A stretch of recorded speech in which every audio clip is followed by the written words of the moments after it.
వచ్చే కూడా ఛాన్సెస్ ఉన్నాయి కాబట్టి మీరు ఈ విషయంలో ఏమంటారండి? నేను 2-3 విషయాలలో శశి గారితో ఏకీభవిస్తానండి. ఎందుకంటే వారు చెప్పింది ఒకటే.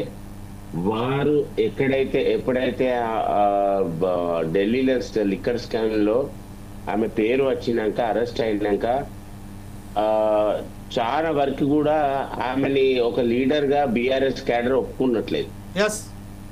ఒప్పుకోక ఇవాళ బీఆర్ఎస్ క్యాడర్ ఒప్పుకుంటలేదు, నన్ను దగ్గర రానిస్తలేరని చెప్పి ఇది వీళ్ళు కాంగ్రెస్ తోని ఒప్పందమై కాంగ్రెస్ తోని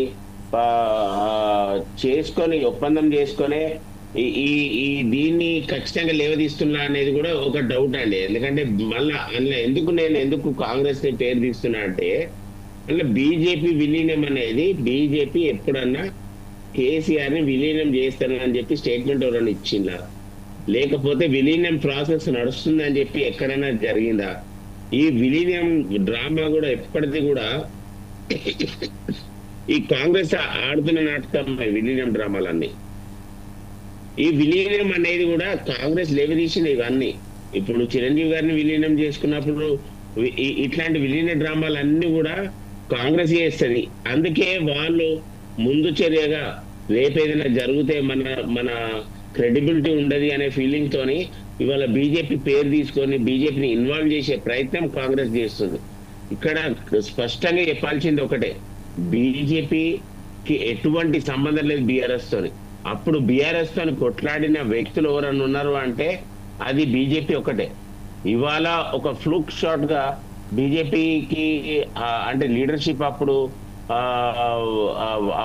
స్టేట్ లీడర్షిప్ స్ట్రాంగ్ ఉండేది ఉంటే ఖచ్చితంగా 30 సీట్లు 40 సీట్ల దాకా ప్రయత్నం పోయేది అవకాశం ఉండే. కానీ ఇవాళ ఒక 8కి జరిగింది అన్నప్పుడు అప్పుడు స్టేట్ లో అప్పుడు జరిగిన లీడర్షిప్ ఎఫిషియన్సీ అంటే అప్పుడు అధ్యక్షుని జరపట్లా ఏదైతే జరిగిందో అది చాలా వరకు ఎఫెక్ట్ అయిందని చెప్పి కూడా బీజేపీకి ఎఫెక్ట్ అయిందని కూడా చెప్తున్నాం. కానీ అప్పటి నుంచి కూడా బీఆర్ఎస్ మీద ఫైట్ చేసింది, బీఆర్ఎస్ గవర్నమెంట్ అప్పుడున్న గవర్నమెంట్ మీద ఫైట్ చేసింది బీజేపీ ఒకటే.